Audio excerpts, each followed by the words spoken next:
everybody, and welcome back to the Falconers Moonlight with me, Flaw. We're going to go ahead and talk with Weka this morning.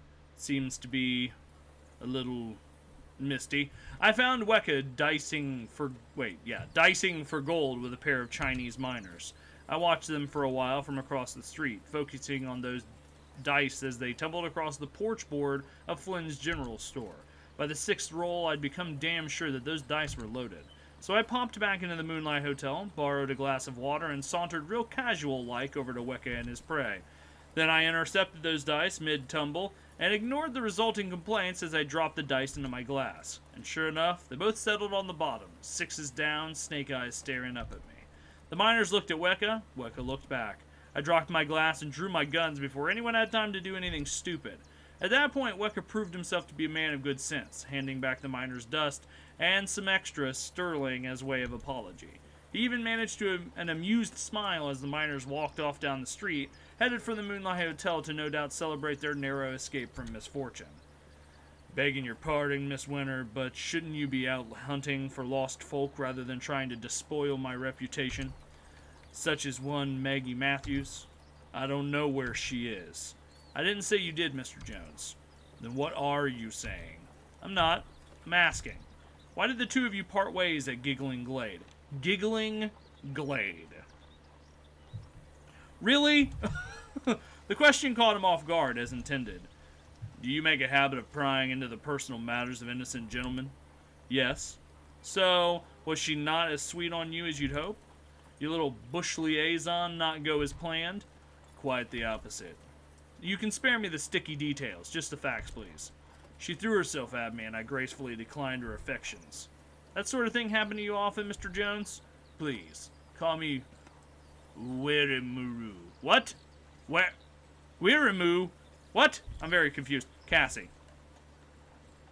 We shook hands and performed the Maori called a hongi. Okay, I'm confused, because I think that this seems to be based in South. But at the same time, I think they're like pushing a little bit of Thai culture into it, so I'm not quite sure what any of that even means, but I'm going to guess it's just some sort of greeting. A traditional pressing of note, there you go, of noses in respect greeting.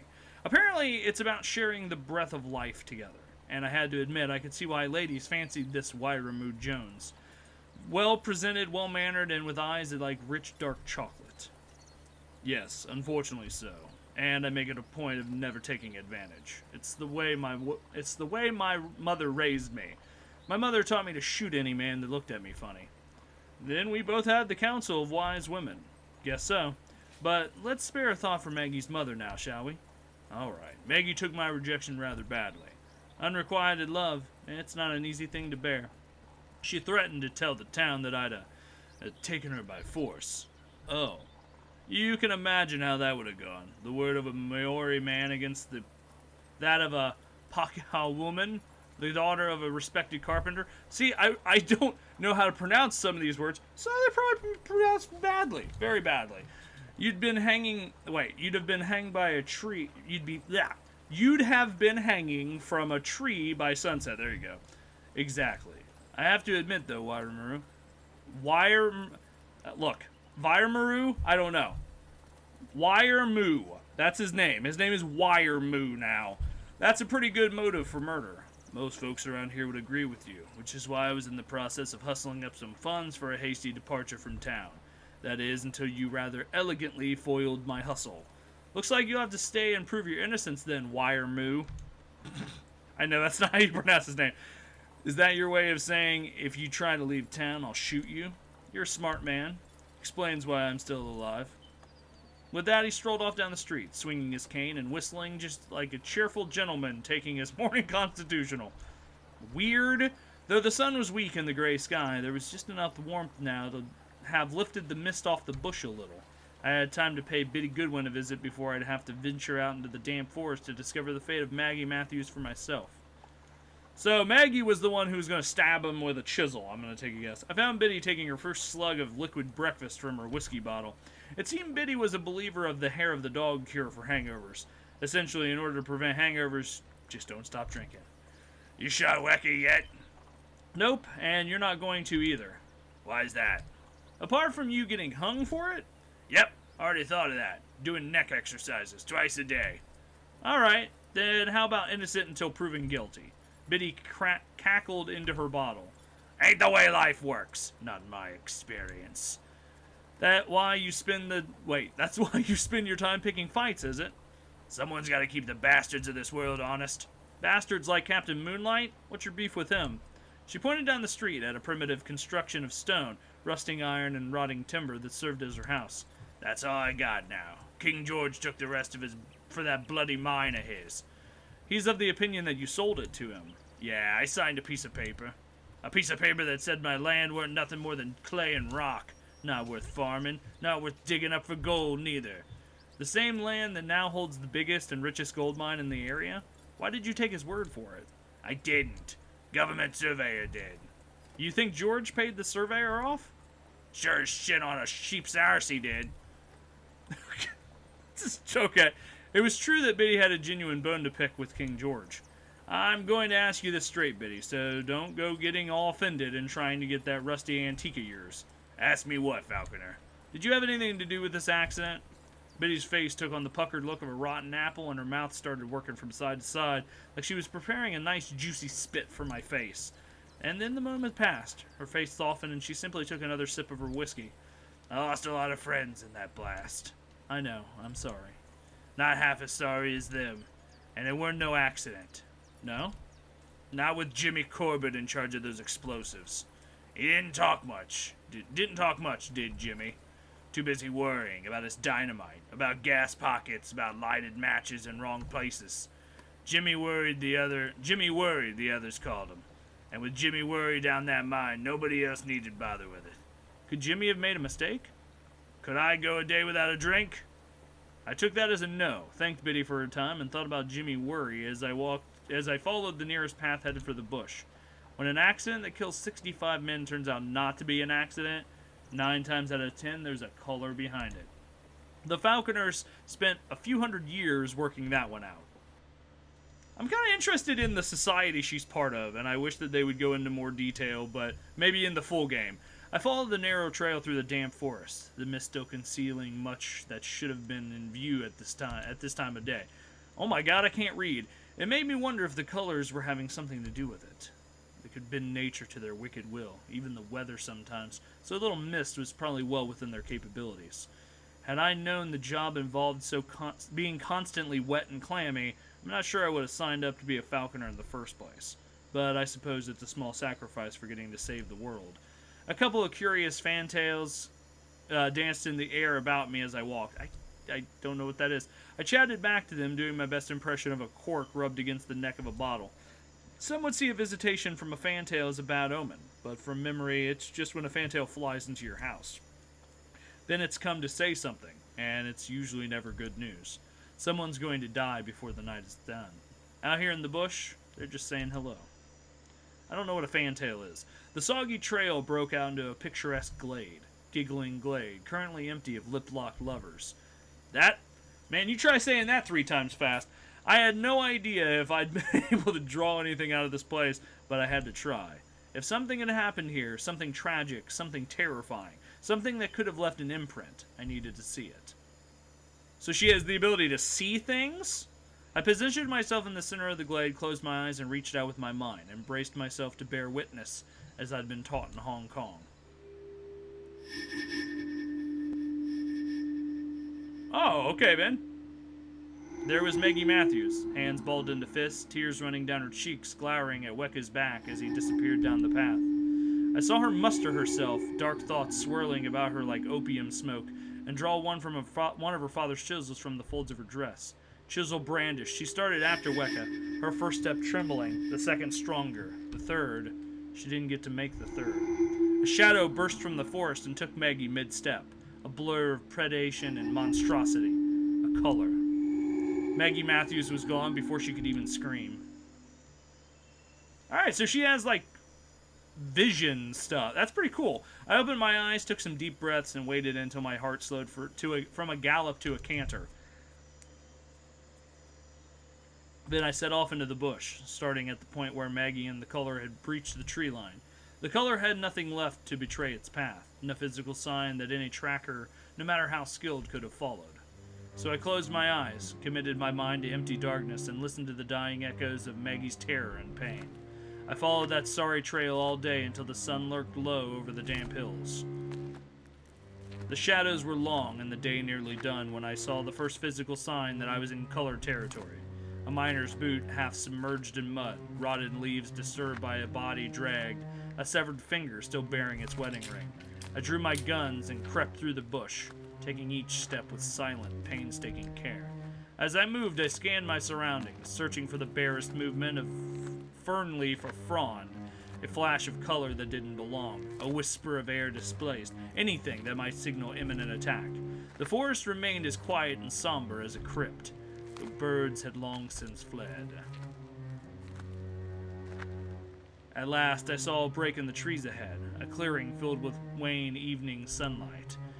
I paused to wipe the nervous sweat from the handles of my pistols, blow softly into my palms to dry them. If I dropped one of my guns, it'd be the last mistake I'd ever make.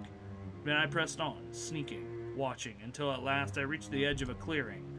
There, I hunkered down behind a decaying pile of punja and took a scene of serene subnatural horror before me. Maggie Matthews had the complexion of Stilton cheese, chalky white and pale, exsanguinated blue. Rigor mortis had petrified the scream upon her face, and her eyes were boiled eggs left to grow cold and forgotten in their cups. That's disgusting, yet she moved. Holy shit! A slow, methodical jerk as the color's mandibles chewed through her torso. Well, that's pretty fucked. Slowly and surely, I drew a bead on one of the color's glistening compound eyes. A .45 caliber slug of pure gold shot through the eye and into the brain. One shot kill. At least that's how it played out in my imagination just before I pulled the trigger. But the color had other intentions. Whether I heard the outtake of my breath or the slightest creak from the trigger mechanism, the thing somehow knew my bullet was coming for it. It thrashed its head downward, meeting the slug with the heavy chitin that adorned its monstrous skull. Exoskeleton pitch-black blood showered the trees beyond, but the injury did nothing to slow the color down. Both guns blazing, I dove clear as the color's cruelly serrated arms plunged into the punja and tore it apart. I rolled to my feet as it came about and barely managed to put some solid Wiremu between myself and the color before those chitinous sighs came lashing out once more. Ouch! In that case, barely turned out to be not quite enough. One of the brute's arms found nothing but air. The tip of the other raked the coat, shirt, and flesh of my right side before burying itself in a tree trunk. Could have been worse. Jesus Christ. While the color thrashed and hissed while trying to wrench its arm free, I gritted my teeth against the searing pain in my side, raised my Colts, and put my two remaining slugs through the monster's eyes. Nice! Like the lovers of giggling blade, those bullets kissed in seclusion and went in their separate ways. The color's skull, already weakened by my maiden shot, disintegrated. Its massive body thrashed for a few moments in decapitated confusion, and then slumped limply to the sodden earth.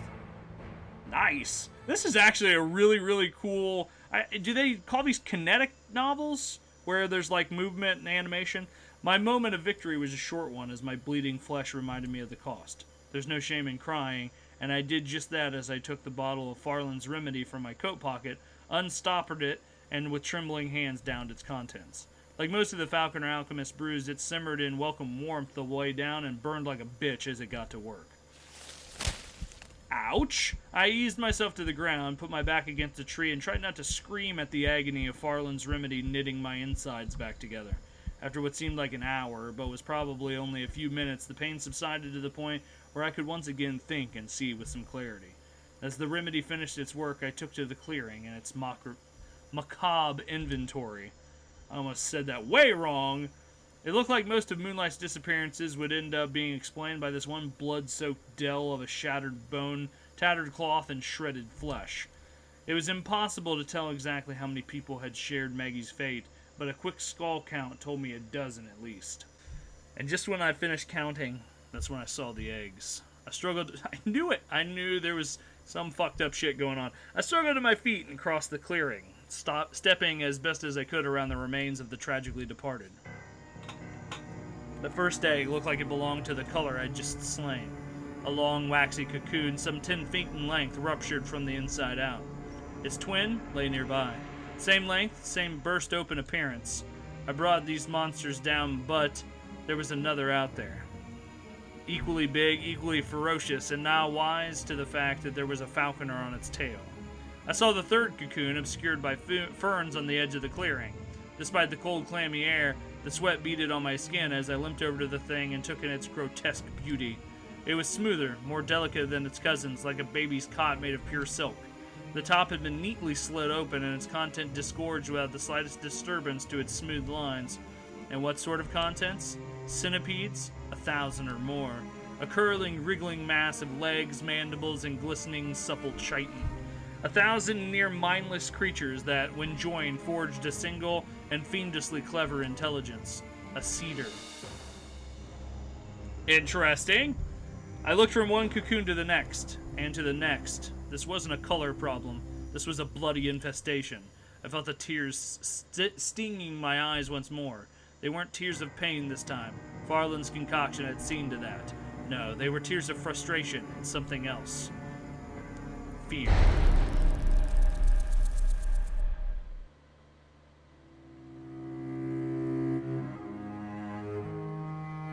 Is that the end of the... Ah, that's the end of it. Okay, well, I mean, that was really cool. I thought that there was going to be more to that, so... the previous episode, I was actually going to just...